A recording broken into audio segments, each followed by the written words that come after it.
मित्रों नमस्कार। अपने बीच भारतीय जनता पार्टी के वरिष्ठ नेता पूर्व केंद्रीय मंत्री माननीय रविशंकर प्रसाद जी आपको संबोधित करेंगे। बगल में अपने राष्ट्रीय प्रवक्ता श्री कृष्ण कुमार शर्मा जी हैं। मेरा विनम्र निवेदन है माननीय रवि जी से आपको संबोधित करें।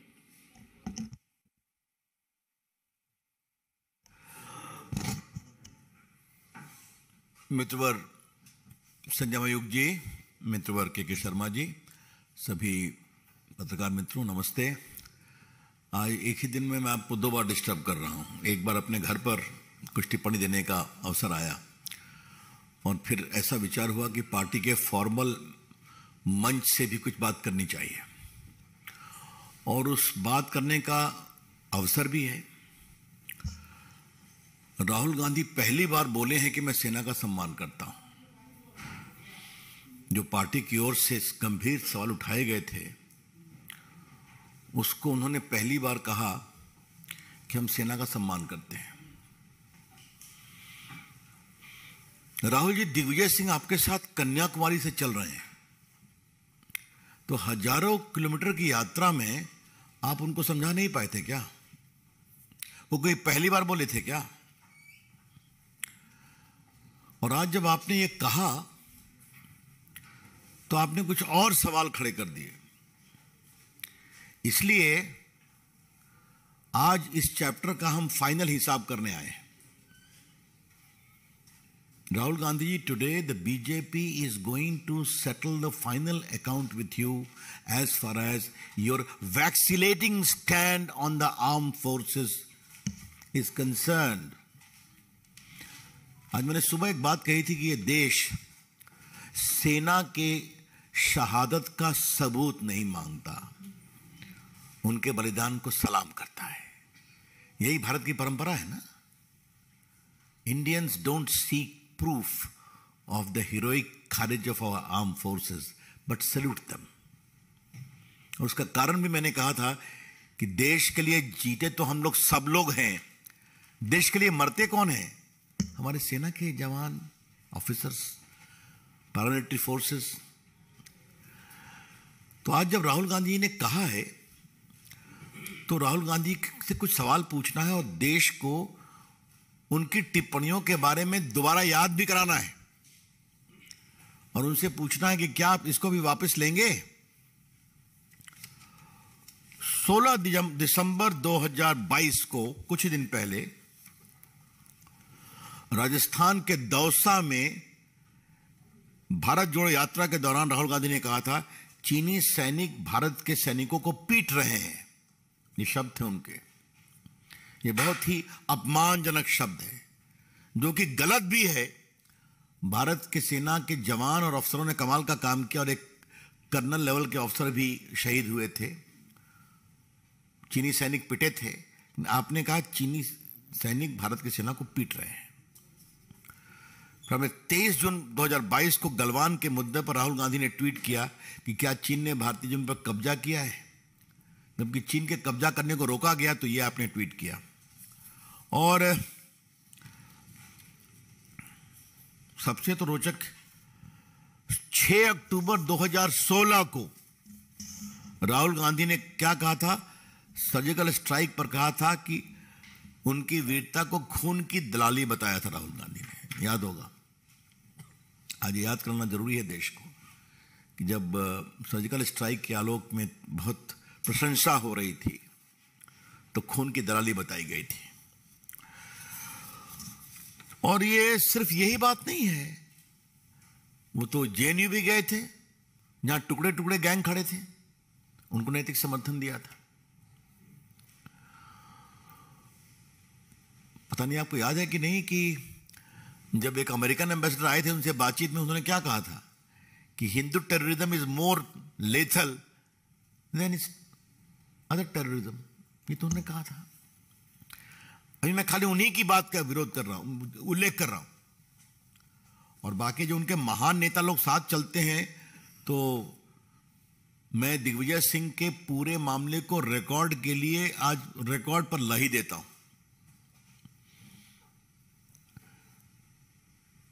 जाकिर नायक एपिटम ऑफ पीस कहा था, रिप्रेजेंटेटिव ऑफ पीस। ओसामा जी तो जब हुई बात अपनी जगह पर है। बाटला हाउस के कांड में मारे गए थे तो यही दिग्विजय सिंह जो हैं आजमगढ़ तक चले गए और आतंकवादियों के परिवार से मिले और उस पर सवाल खड़ा किया था। और जबकि बहादुर दिल्ली पुलिस के इंस्पेक्टर मोहन शर्मा को मनमोहन सिंह की सरकार अशोक चक्र दे रही थी। और सर्जिकल स्ट्राइक पर कोई उनका नया सवाल नहीं है, बहुत पुराने सवाल है। ये जो उनके नेता चिदम्बरम साहब है, रोज आर्टिकल लिखते हैं। उन्होंने क्या कहा था कि कश्मीर के लोग स्वायत्ता का मतलब आजादी नहीं मांगते, आजादी का मतलब स्वायत्ता मांगते, आजादी नहीं मांगते। कब की बात है? 28 अक्टूबर 2017 को। तो अब बाकी मणिशंकर अय्यर और बाकी लोग क्या क्या बोलते रहे, मैं उसको अभी आपके सामने नहीं प्रस्तुत करूंगा। इतना जरूर है अब इनके एक और वकील साहब हैं, सलमान खुर्शीद। उन्होंने एक किताब लिखी थी ना, सनराइज ओवर अयोध्या। उसने क्या लिखा था कि हिंदुत्व के ऐसे वर्जन को बढ़ाया जा रहा है जैसा बोको हराम है, याद होगा ना आपको। और ये सब पर कांग्रेस का क्या कहना है, उनका निजी विचार है।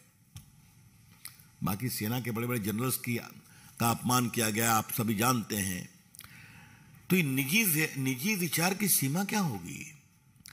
राहुल गांधी, सवाल आपके नेताओं के निजी विचार का नहीं है, सवाल है आज के कांग्रेस के नेताओं की ट्रेनिंग क्या है। सवाल है आज के नेताओं का सेना के प्रति सम्मान का स्तर क्या है, यह सवाल है। आज आतंकवाद एक बड़ी चुनौती है। आज सेना के हमारे जवान हिम्मत से, क्या पाकिस्तान का बॉर्डर हो या बाकी हो या चीन की सीमाएं हो, खड़े हैं देश की सुरक्षा के लिए। तो क्या हम सम्मान के शब्द नहीं बोल सकते? यह बहुत ही गंभीर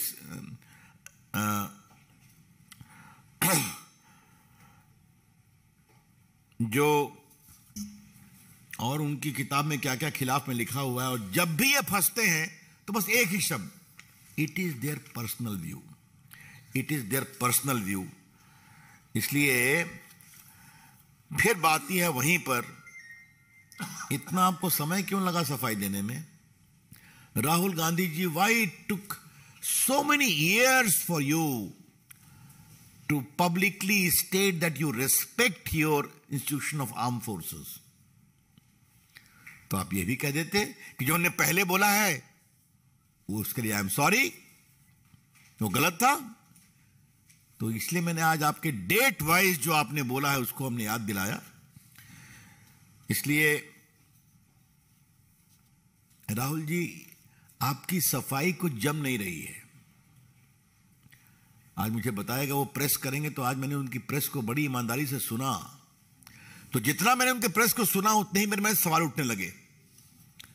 फिर लगा कि नहीं, इस विषय पर एक बार पार्टी के राष्ट्रीय मंच से अपनी बात कहनी चाहिए। मित्रों, हमारा बहुत साफ साफ कहना है, कांग्रेस पार्टी आतंकवाद के ऊपर अपने रुख को स्पष्ट करे। कांग्रेस पार्टी देश की सुरक्षा के नाम पर अपने रुख को स्पष्ट करे। आज सेना के बड़े बड़े अफसर, जिसमें बहुत लोग उनके कुछ स्पेशल सेल्स के हेड भी रहे हैं, वो भी सवाल खड़े कर रहे हैं ना कि हमें सेना के इंस्टीट्यूशनल रेस्पेक्ट को कॉम्प्रोमाइज नहीं करना चाहिए। बिल्कुल सही बोलते हैं वो कि भारत की सेना भारत का एक बहुत बड़ा एसेट है और हमें भारत की सेना की परंपरा, उसकी वीरता, उसके बलिदान पर बहुत गर्व है और हमें राजनीति से ऊपर उठकर उसको रखना चाहिए। मित्रों, समाप्त करने के पहले मुझे एक बात और कहनी है। मैंने जनाब जयराम रमेश का वीडियो आज कई बार देखा और आपने भी देखा होगा। वो सवाल करने से रोक रहे थे फिजिकली, और दिग्विजय सिंह उतने ही उत्साहित थे बोलने के लिए। हमारे ऊपर तो बहुत आरोप लगाते हैं आप कि बीजेपी लोकतांत्रिक है, बीजेपी ये करती है, वो करती है, और हमारे प्रधानमंत्री पर तो क्या क्या किस तरह के घटिया बातें कही जाती है मुझे बताने की जरूरत नहीं है। ये आप क्या कर रहे थे? कम से कम भाजपा के लोग सवाल पूछने से रोकते नहीं है। सवाल आप पूछते हैं, पूछिए। लेकिन आज जो उनका आचरण हुआ, तो उनको मालूम है कि जवाब नहीं है, उनको मालूम है कि कांग्रेस पार्टी का रुख स्पष्ट नहीं है, इसलिए समस्या होती है। इसलिए फिर वहीं से कहूंगा जहां से शुरू किया, राहुल गांधी जी हजारों किलोमीटर चलने के बाद भी आप दिग्विजय सिंह को सेना का सम्मान करने के बारे में क्यों नहीं सिखा सके, वो भी कश्मीर के अंदर? इससे बड़े शर्म की बात हो नहीं सकती। That's all from my side friends, open two questions. चोरी चोरी चुपके चुपके बयान दिए जा रहे हैं। हाँ, चोरी चोरी चुपके चुपके बयान। हाँ, ठीक कहा संजय जी ने कि चोरी चोरी चुपके चुपके बयान चलते हैं, ट्वीट चलते हैं, हाँ? फ्री फॉर ऑल चलता है। Devendra Parashar, India TV. Sir, Rahul Gandhi ने इसके अलावा ये कहा है कि कश्मीरी पंडितों का वहाँ के जी अपमान कर रहे हैं, उन्हें जैसे शब्द का इस्तेमाल किया जा रहा है, वहाँ बेरोजगारी बहुत बढ़ गई है, वहाँ का माहौल बहुत खराब हो गया है, इसे कैसे देखते हैं? ये बहुत ही गैर जिम्मेदाराना वक्तव्य है। कश्मीर एक बहुत ही संवेदनशील प्रदेश रहा है, और आज प्रधानमंत्री नरेंद्र मोदी की अगुवाई में जो विकास के काम किए गए, और धारा 370 के बाद कश्मीर पूरा भारत की मुख्य धारा में शामिल हो रहे हैं वहां के लोग। राहुल गांधी, आप जो सवाल कर रहे हैं, तो मेरा जवाब आपको यह है, आज कश्मीर में स्टार्टअप आ रहा है कि नहीं? आज कश्मीर में एम्स बन रहा है कि नहीं? आज कश्मीर के बच्चे IAS IPS बन रहे हैं कि नहीं? आज कश्मीर में के बच्चे क्रिकेट खेलने का नया अवसर मिल रहा है कि नहीं? ये क्या बात आप करते हैं? आज कश्मीर में टूरिस्ट जाने की संख्या 10 गुनी 20 गुनी बढ़ी है कि नहीं बढ़ी है? आप देखिए, रोज टीवी पे देखते हैं हम लोग, तो जो कश्मीर में पर्यटन, वहां के रोजगार का सबसे बड़ा मार्ग रहा है, उसमें कितनी बढ़ोतरी हुई है। तो मैंने पहले भी कहा है देवेंद्र बाबू, होमवर्क करना राहुल जी की फितरत नहीं है, तो आज भी लोगों ने नहीं बताया उनको। हां, लेकिन उपराज्यपाल को लेकर और जिस तरह की टिप्पणियां की जा रही हैं, वो बहुत ही शर्मनाक, दे आर इर्रेस्पॉन्सिबल। बार बार प्रधानमंत्री, गृह मंत्री ने विशेष रूप से कहा है कि चुनाव होंगे वहां पर, तो की जाएंगे चुनाव। ये कौन से शब्दों का प्रयोग किया जा रहा है?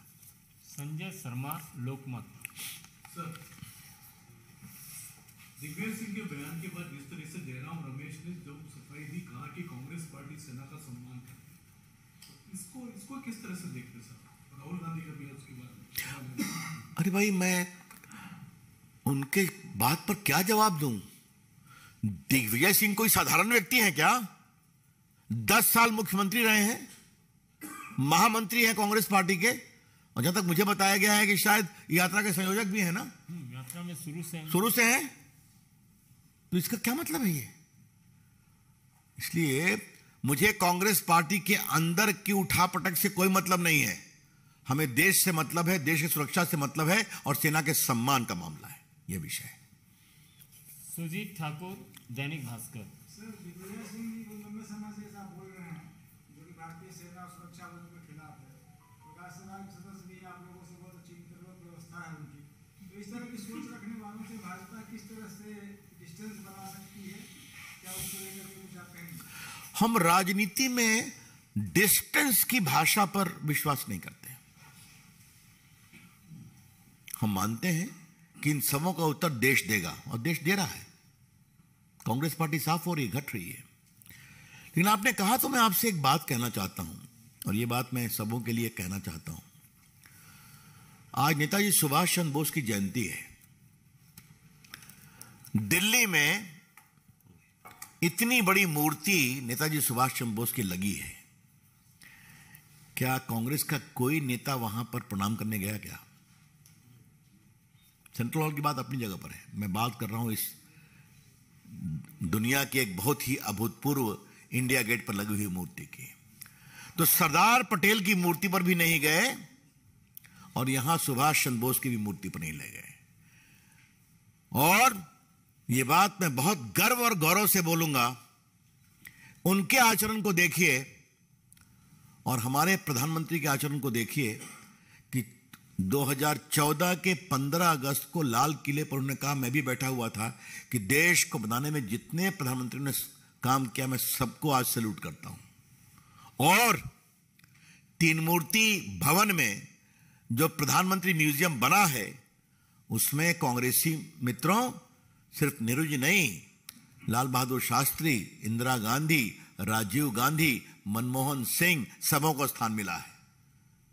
लाल बहादुर शास्त्री, मोरारजी भाई, देवेगौड़ा, वीपी सिंह, आई.के. गुजराल, सबको सम्मान मिला है।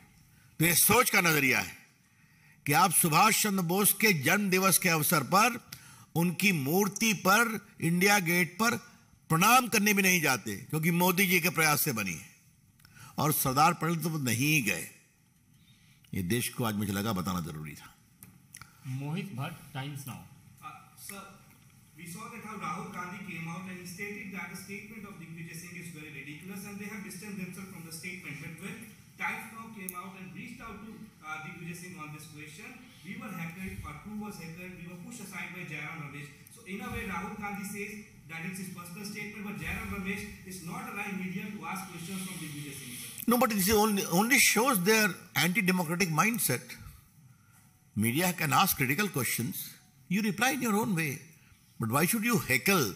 Why should you physically prevent? And they give us big upadesh on democratic behavior. Sir, the Bharat Jodo Yatra is almost ending. 125 days of the Yatra is coming to an end. Politically, where does the BJP sees the ramifications? India में सबको यात्रा करने का अधिकार है। Everyone should walk, should talk, should espouse his cause. But what happens is to be determined by the people of India. We have seen what happened in Gujarat, a sweeping victory. And I'm sure, regardless of the Bharat Jodo Yatra, we will become victorious again, which we have explained in the working committee. But there is one issue I would like to highlight. And that is, what is the message of its Bharat Jodo Yatra when many big leaders in this long journey are only involved in Bharat Jodo Yatra? Sir, मैं अंकुश पांडे हूँ PTI से। राहुल गांधी ने sir धारा 370 के बारे में जो अपनी राय रखी, दोबारा उसको अगर सत्ता में आए तो दोबारा वापस लाने की बात जो कही, उसको कैसे देखते हैं? धारा 370 अतीत है, समझे? वो संविधान के द्वारा हो गया। और हम बहुत विनम्रता से राहुल गांधी आपको चुनौती देते हैं।